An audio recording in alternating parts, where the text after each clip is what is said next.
Então, fala galera, muito bem-vindo a mais um vídeo aqui no canal. Antes de começar o vídeo, nos apoie deixando seu like, se inscrevendo no canal e ativando o sininho para não perder nenhum vídeo e sempre ser notificado aqui no canal. Então galera, vamos fazer aqui uma reação e um corte aí, onde Gaciba aí, né, comenta todos os lances polêmicos aí entre esse jogo entre Fortaleza e Flamengo aí, né? Teve empurrão de Wesley, né? Teve o lance do pênalti de Pedro. Teve também o lance de impedimento de Gabigol. Então todo esse lance vai ser comentado agora, né, pelo Gaciba. Então assista até o final e vamos ver o que ele falou sobre esse lance. Então, sem mais relações, fique agora com o vídeo. O Pochettino está acompanhado pelo Alan. O Pochettino desgarra do Alan e vai cair lá em cima do espaço do Wesley. O Alan não acompanha e ele sai vaiado pouco tempo depois, justamente para entrar o Gabriel. A gente volta ao tema, mas vamos falar das polêmicas de arbitragem no Maracanã. Vamos convocar aqui o Leonardo Gaciba. Cadê o Gaciba? Companheiro, tudo bem? Boa noite. Sempre precisamos de você, meu parceiro. Tudo bem? Boa noite. Não tem noite de folga para comentarista de arbitragem do Campeonato Brasileiro, sem sombra de dúvidas. Boa noite, senhores. É um grande prazer estar falando com vocês. Realmente foi um jogo bem difícil para a Edna e sua equipe. Não foi um jogo fácil, com lances de fina interpretação. Eu estava ouvindo vocês anteriormente. E o fato de essa discordância de interpretação que existe entre vocês mesmos, né, entre os nossos comentaristas, isso por si só já mostra, eu já vou antecipando um pouco o meu comentário, que nós não temos lances de árbitro de vídeo, porque são lances de interpretação e nós temos que ser do árbitro de vídeo. Nesse jogo, antes de dizer se acertou ou errou, o árbitro de vídeo, para mim, agiu legal em não interferir nas decisões da Edna quando as situações eram todas interpretativas. Mas estou à disposição para ver a jogada que for. Vamos começar com a reclamação rubro-negra, porque a queixa é que há um empurrão no Wesley que acaba fazendo o gol contra, Gaciba. Eu vejo uma mão nas costas, aliás, duas. Não vejo nenhuma mão nas costas. São duas mãos nas costas, mas eu não consigo enxergar o que se chama de impacto, né? A ação do jogador que desequilibre o adversário, né? E eu acho que quem dá essa própria resposta é o jogador que faz o gol contra. Olha a atitude do Ed quando ele faz o gol contra. A atitude dele é de total frustração.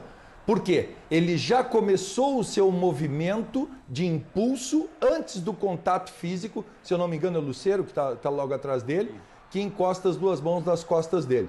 Então, para mim, né, eu acho a decisão de campo acertada, não marcaria falta também.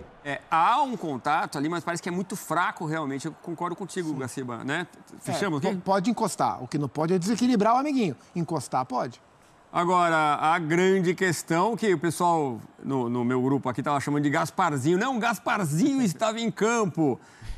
Houve ou não houve um contato no Pedro, na sua opinião, para a marcação do pênalti para o Flamengo, Gaciba? Mas esse lance é legal exatamente por isso. É isso que eu estava falando a respeito do árbitro de vídeo, né? Sim, não é pênalti Gasparzinho não, viu? Houve o contato físico.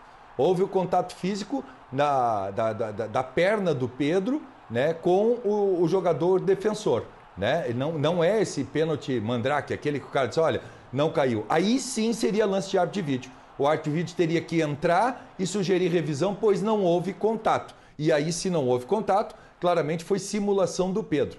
O que eu acho que aconteceu na jogada é que, ao ter esse contato, o Pedro acaba errando o chute na bola. E aí acaba chutando o chão, porque teve esse contato na perna, ele já estava com a perna engatilhada. Qual é o grande detalhe desse lance? Porque, para mim, não é lance de árbitro de vídeo, viu? Ele tem que respeitar se o pênalti é marcado ou não é marcado, porque é um lance de fina interpretação. A respeito do que você estava falando, e eu vou usar isso, se o jogador do Fortaleza cruza atrás do Pedro e faz com que tenha esse contato que desequilibre o Pedro, ok, para mim penalidade existe.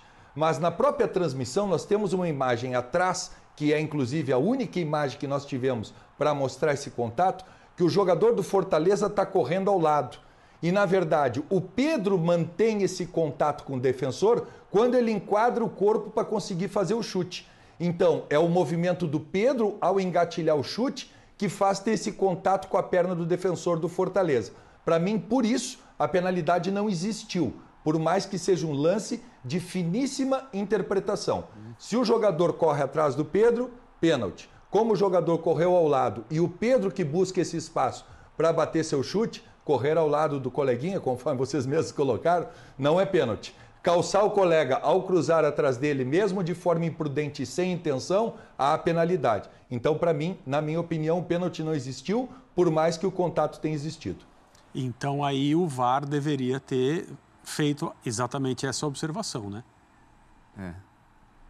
Ele deveria respeitar a decisão da Edna pelo seguinte, que ela vai... A Edna diz, provavelmente narrou ao VAR, né? Pedro é calçado por trás. O VAR deve dizer para ela, sim, o contato físico existiu, segue decisão de campo.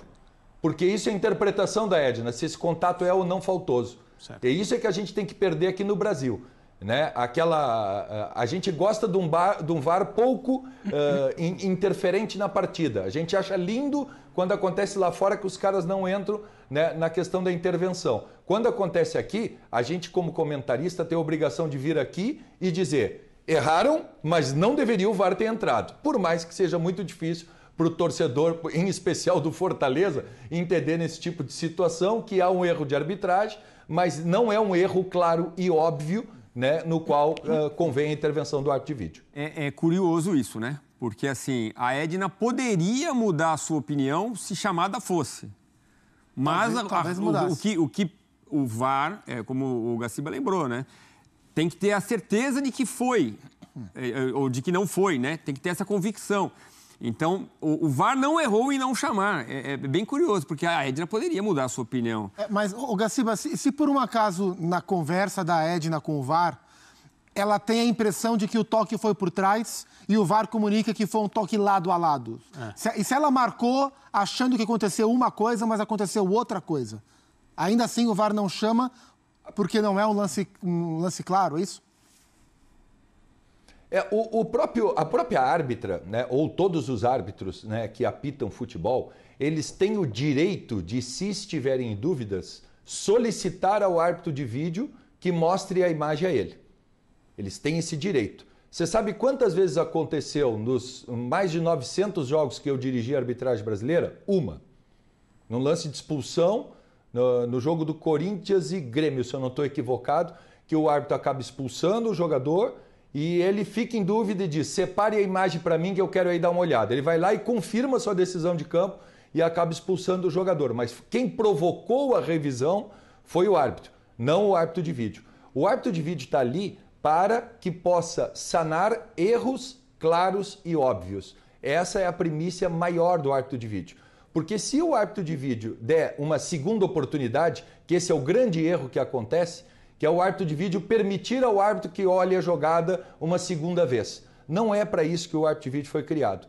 O árbitro de vídeo foi criado para o gol de mão do Maradona. O árbitro de vídeo foi criado para o gol de mão do Henry. O árbitro de vídeo foi criado por 1,5 m que a bola entrou no chute ao gol da semifinal da Copa do Mundo e a arbitragem de campo não viu. O árbitro de vídeo não foi criado para um lance de tão fina interpretação como essa e o árbitro tem que sim ter personalidade de decidir no campo com o que ele enxergou dentro da partida. Assim como eu concordo com a decisão do gol do Fortaleza sem falta no defensor, eu discordo dessa decisão, mas acho, repito, o árbitro de vídeo para mim acertou nos dois, porque ele não tem que se meter nesse tipo de jogada. E a Edna estava muito próxima da jogada, né? Ela apita com muita convicção. Agora, se sou ela, eu vou ao VAR. Se ela tem esse direito, essa prerrogativa. Não seria prudente ela ir, Gaciba, para tomar a decisão até com mais convicção? O detalhe é, será que ela tem dúvida? Depende da convicção dela. Essa é uma pergunta que tem que ser feita. Provavelmente ela não teve. Ela não tem essa dúvida, ela está com uma situação. E outra coisa que a gente tem que colocar, né? Tente imaginar um jogo que toda vez que o árbitro for contestado na sua decisão dentro do campo, ela vá ao vídeo para dar uma olhada na jogada. Tem treinadores aqui no Brasil, em especial, eu vou citar um porque conversei diversas vezes com ele e ele acha que é realmente assim que tinha que ser, que é o Renato Gaúcho. O Renato acha que tudo que é lance capital na partida, o árbitro deveria olhar. Como isso vai acabar? Challenger, desafio. A partir daí não precisa o árbitro de vídeo, a figura de um árbitro na cabine. É o seguinte, se o treinador do Fortaleza achar que não houve a penalidade, Edna, por favor, eu te desafio, vem até o monitor e observa se você acertou ou você errou. Quem vai propor o desafio são os treinadores, através de pedido dos seus capitães ou até por pedidos próximos. Isso vai sanar 50% das polêmicas que existem no futebol. E quantos pedidos você imagina, Gaciba, por período? Lá dizer. A FIFA está testando dois por período, mantendo a decisão, o árbitro, o treinador mantém o seu pedido. Eles estão testando 2 por períodos. Né? Isso aí, só por si só, seriam 8 paralisações na partida. 8 paralisações na partida. Levando em conta que, nesse caso específico, nós não vamos ter todo aquele tempo de checagem que o árbitro de vídeo normalmente tem, nós vamos colocar aí por volta de 1 minuto e meio, mais ou menos, com 8 desafios. Né? Nós estamos falando de 12 minutos de impacto no jogo. Para mim é muito. Eu acho que nós tínhamos que ficar no campo de 1 desafio por período para cada um dos treinadores, e aí nós já estamos falando de 6 minutos que nós vamos colocar mais no tempo do jogo. Pode tirar a dinâmica. Lembrando que um esporte tão lindo como é o voleibol, hoje em dia o desafio é utilizado como tempo técnico. O treinador sabe que a bola não tocou no bloqueio, mas desafia para quebrar o ritmo da outra equipe. Então, quer dizer, se no vôlei acontece, imagine no futebol como é que vai ser. Gaciba, deixa eu te fazer uma pergunta. Na situação de hoje do pênalti no Pedro, o lance é checado porque é um pênalti e o protocolo manda checar. Os profissionais do VAR na cabine, eles podem ter visto, a gente não sabe, né, porque não temos o depoimento deles, eles podem ter visto exatamente o que você viu. O jogador do Fortaleza estava correndo de lado e o contato é provocado pelo atacante, então não pênalti. Mas mesmo que eles tenham visto isso, você não acha que eles deveriam comunicar a Edna para que, no mínimo, ela fosse ao monitor? Porque o lance é muito polêmico.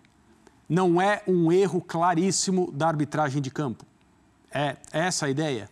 É um lance de interpretação. É um lance de interpretação. Eu vendo vocês dois conversando agora no programa, eu vejo que os dois argumentos são muito legais.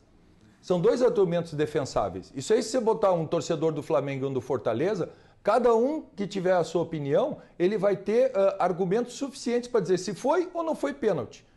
Então, esse é o tipo de coisa que o árbitro de vídeo tem que ter consigo. Não existe um erro claro e óbvio. O que seria um erro claro e óbvio?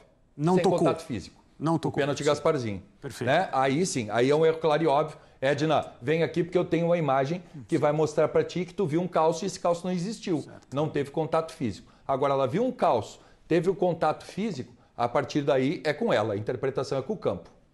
Tá bom, Gaciba. Daqui a pouco você volta para falar de outras polêmicas em outros jogos.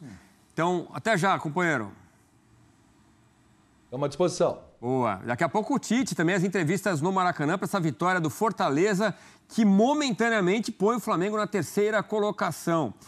Então é isso, galera. Chegou mais um fim de um vídeo aqui no canal. Nós vimos aí que a imprensa aí repercutiu tudo sobre esse jogo aí, né? E Gaciba aí, né? Foi um ex-árbitro aí. Ele falou sobre os lances polêmicos aí do jogo entre Fortaleza e Flamengo aí no Maracanã, né? O Flamengo acabou perdendo aí por 2-1.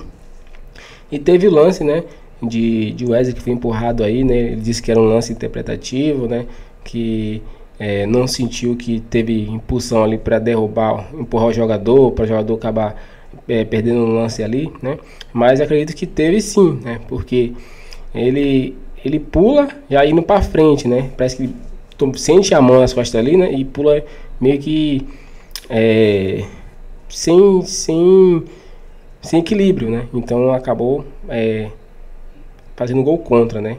Aí sim é um lance que poderia o VAR chamar também, porque tudo na área ali que acaba tendo gol tem que ter checagem, tem que ver se realmente não teve empurrão, tudo isso. Eu acredito que teve sim, né? Mas aí, como o Gaciba falou, é um lance de interpretação, né? Tanto o juiz pode ver como um lance faltoso como não, né?